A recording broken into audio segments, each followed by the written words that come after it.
Satu ucapan menghina jenderal, satu video yang viral. Dan kini tentara mulai bergerak. Ini bukan soal politik. Ini soal harga diri. Dan ketika kehormatan diinjak, Kopassus tak tinggal diam.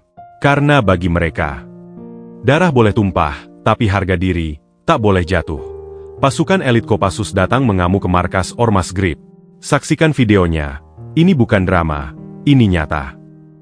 Langit Jakarta mulai berubah jingga ketika sebuah video viral menyebar cepat di media sosial.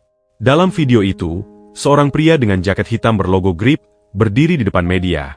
Dengan suara lantang dan nada menghina, ia menyebut nama Jenderal Besar Sogeng Prakoso, sosok legendaris di dunia militer Indonesia, mantan Panglima TNI, tokoh yang dikenal karena kesetiaannya terhadap negara dan rakyat. Jenderal tua itu cuma pahlawan di atas kertas. Sudah tua, sudah bau tanah juga. Kalau zaman sekarang, dia nggak ada apa-apanya. Teriak pria itu di depan media. Video itu menyulut bara. Di Mabes TNI suasana langsung berubah panas. Mayor Jenderal Eko Prakoso, komandan aktif elit Kopassus, menatap layar monitor dengan rahang mengeras. Di belakangnya, beberapa perwira hanya bisa menggeleng pelan. Wajah mereka muram. Dia bukan cuma jenderal. Dia panutan kami. Ayah bagi banyak prajurit, kata Maijen Eko lirih. Ini penghinaan terhadap institusi. Lalu, perintah, jenderal, tanya Letkol Ardian, tangan kanannya. Maijen Eko memejamkan mata sejenak, lalu membuka map merah tua di meja. Di dalamnya, lembar-lembar intelijen, sketsa markas GRIP, foto-foto satelit, dan laporan aktivitas ormas itu. GRIP selama ini dikenal sebagai ormas yang sok berkuasa dan sangat meresahkan. Mereka sering menghina aparat, memeras pemilik klub malam, bahkan menyandera manajer perusahaan yang menolak iuran keamanan mereka. Mereka bukan cuma ormas. Mereka preman berbaju organisasi. Gumam Letkol Ardian, matanya menatap peta dengan tajam. Kita harus segera datangi markas mereka. Kita ambil kehormatan kita kembali. Ujar Maijen Eko tegas, penuh api dalam suaranya. Pukul 3.10 waktu Indonesia Barat. Udara dingin menyelimuti kawasan pinggir Cibubur, tapi suasana mendadak memanas saat satu truk taktis militer berhenti mendadak di depan markas GRIP. Logo Kopassus terpatri jelas di sisi kendaraan. Tanpa sirine. Tanpa suara keras. Hanya hentakan langkah-langkah pasti dari beberapa prajurit bersenjata lengkap yang turun satu persatu. Di ujung gerbang markas GRIP, beberapa pria sedang merokok dan berjaga. Mereka terkejut melihat kedatangan pasukan berseragam Kopassus dan senjata laras panjang yang diarahkan tanpa ragu. Hei, siapa kalian? Ini tanah ormas. Gak bisa seenaknya masuk. Teriak salah satu penjaga sambil melangkah maju.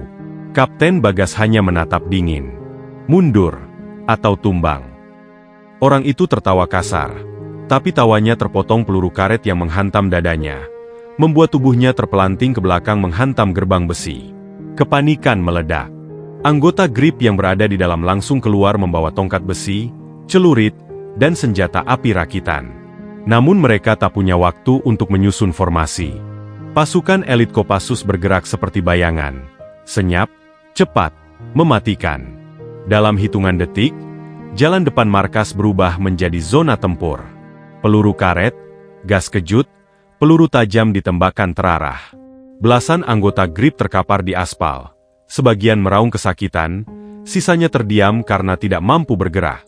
Tangan-tangan mereka diikat. Yang melawan dilumpuhkan. Yang lari dikejar. Perimeter aman, kata Kapten Bagas, tapi masih ada puluhan di dalam gedung utama. Ayo kita lanjutkan pembersihan. Amankan target utama, John Kenanga. Pasukan segera masuk ke dalam markas GRIP.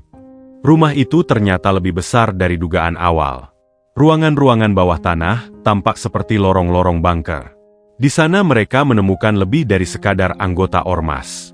Beberapa ruangan disulap menjadi tempat, senjata tajam, dan peralatan lainnya. Satu ruangan penuh CCTV yang merekam aktivitas mereka di klub-klub malam. Ada pula papan putih besar bertuliskan, target minggu ini, berisi nama-nama perusahaan yang akan mereka peras. Ini bukan ormas. Ini sindikat kriminal, desis Letnan Yunus, sambil menendang pintu yang menyembunyikan brankas besar. Suara teriakan kembali terdengar dari bagian belakang rumah. Beberapa anggota GRIP yang tersisa berusaha kabur. Mereka memanfaatkan posisi di belakang rumah untuk kabur. Namun satuan Kopassus sudah terlatih untuk menghadapi kekacauan. Mereka menyerbu dengan strategi cermat. Tembakan pengalihan dilancarkan. Saat lawan berada di dekat pagar belakang rumah, prajurit sudah bermunculan menghadang mereka. Target visual, teriak Kapten Bagas, menunjuk ke arah pria berbadan besar yang berlari ke ruangan belakang, John Kenanga. John Kenanga, pria berjaket levis dengan rambut pendek dan tato lambang ormas di leher, berlari tergesa menuruni lorong bawah tanah di belakang markas. Nafasnya memburu sambil memegangi tembok.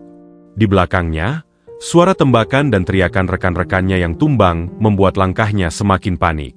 Dia menyusuri lorong bawah tanah, ruang rahasia yang hanya ia dan beberapa petinggi GRIP tahu. Tempat itu awalnya adalah bunker tua peninggalan Belanda. Kini dijadikan gudang penyimpanan dan jalur pelarian. Tapi malam ini, tidak ada pelarian. Sementara itu, tim Kopassus menyisir setiap lantai dengan formasi ketat. Kapten Bagas memimpin pengejaran langsung ke arah lorong bawah tanah, ditemani Letnan Yunus dan 2 pasukan lainnya. Dia pasti ke arah bunker, kata Kapten Bagas. Kejar. Jangan biarkan dia lolos. Itu bukan sekadar target. Dia kunci seluruh operasi kriminal ini, tegas Kapten Bagas. Di dalam lorong, John Kenanga berusaha membuka pintu logam besar menuju garasi tersembunyi, tempat mobil SUV-nya terparkir. Tapi saat ia menarik tuas terakhir, suara langkah berat terdengar dari belakang.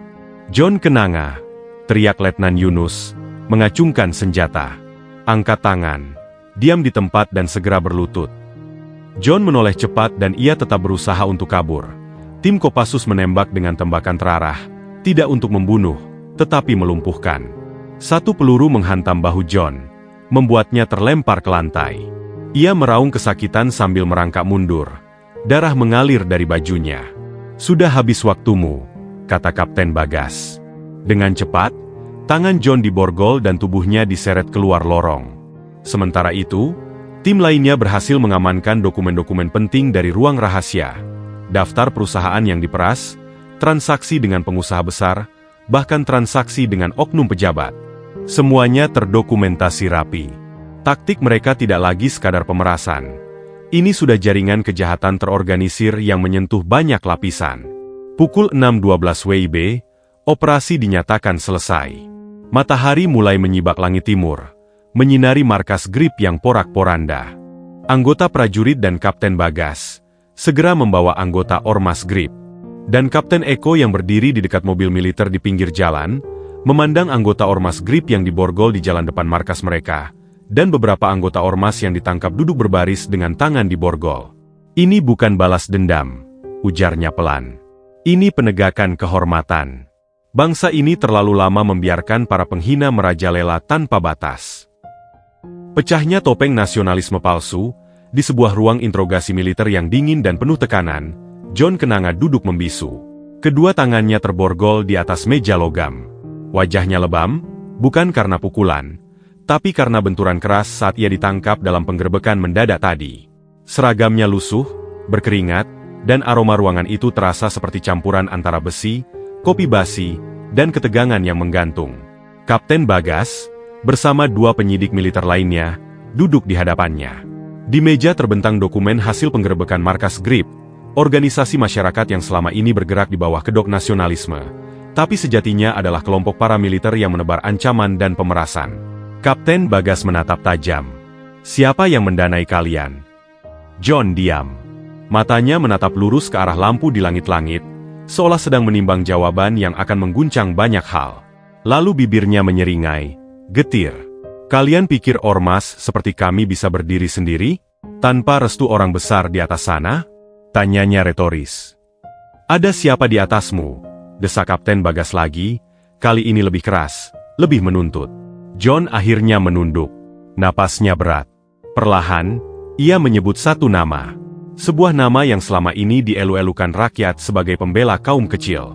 Seorang politisi senior dan seorang pengusaha besar terkenal vokal membela rakyat. Tapi ternyata diam-diam menjadi dalang di balik pendanaan dan perlindungan GRIP. Ruang interogasi itu seketika hening.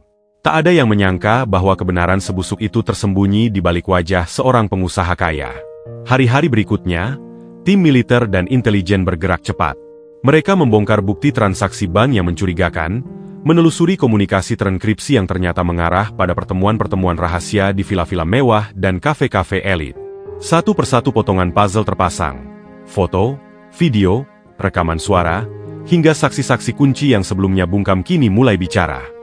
Tak butuh waktu lama hingga nama-nama besar lainnya ikut terseret. 3 pejabat dan pengusaha besar, 2 diantaranya duduk di komisi strategis, akhirnya resmi ditetapkan sebagai tersangka. Rakyat terhenyak. Selama ini, mereka mengira musuh ada di luar negeri. Ternyata pengkhianatnya duduk di jabatan tinggi negeri sendiri. Negeri ini tidak kekurangan hukum. Yang sering hilang adalah keberanian untuk menegakkannya. Ketika ormas berseragam bergerak bak pasukan, ketika premanisme dibungkus dengan jargon nasionalisme, dan bendera merah putih dikibarkan di atas ancaman dan kekerasan, maka sesungguhnya yang terinjak bukan hanya rasa aman, tapi juga nilai luhur bangsa. Anak-anak bangsa tumbuh dalam ketakutan. Mereka melihat sendiri bagaimana kekuasaan bisa membeli hukum, bagaimana simbol negara bisa dipakai untuk mengintimidasi, dan bagaimana orang baik dipaksa diam karena takut dibungkam. Tapi hari itu, negara bicara dengan bahasa yang tak bisa dibantah. Tindakan tegas dari Kopassus bukan sekadar operasi militer. Itu adalah pernyataan bahwa negara tidak boleh tunduk pada tekanan jalanan, bahwa hukum tidak bisa dinegosiasikan, bahwa nasionalisme sejati tak pernah tumbuh dari kebencian atau ancaman. Namun kita harus jujur, penegakan hukum sejati tidak hanya membutuhkan senjata, pangkat, atau undang-undang. Ia membutuhkan integritas, keteguhan hati, dan keberanian moral. Dan keberanian itu tidak hanya milik aparat, ia milik kita semua. Warga biasa, pemilih, penulis, pemimpin kecil di lingkungan RT, orang tua, guru, anak muda yang menolak diam. Kita semua memiliki bagian untuk mengatakan, cukup. Untuk memilih berdiri di sisi yang benar, bahkan ketika itu berarti berdiri sendirian. Untuk meyakini bahwa keadilan bukan cita-cita kosong, tapi sesuatu yang harus diperjuangkan setiap hari. Negara yang adil tidak dibangun dari tumpukan undang-undang, tapi dari tekad untuk menegakkan yang sudah ada. Dan hari itu, meski badai masih jauh dari reda, secercah harapan muncul. Semoga kisah ini menjadi pengingat, bahwa di tengah ketakutan dan keputusasaan, selalu ada mereka yang memilih untuk berdiri. Untuk tidak menutup mata. Untuk melawan badai, bukan demi popularitas, tapi demi masa depan negeri ini. Selama masih ada yang berani berkata benar, hukum akan tetap tegak. Selama masih ada mereka yang bersedia berdiri, walau harus melawan badai. Terima kasih sudah menonton. Semoga kisah ini bermanfaat dan menjadi pelajaran buat kita semua. Jangan lupa like, komen dan tentunya subscribe, supaya nggak ketinggalan konten terbaru dari kami.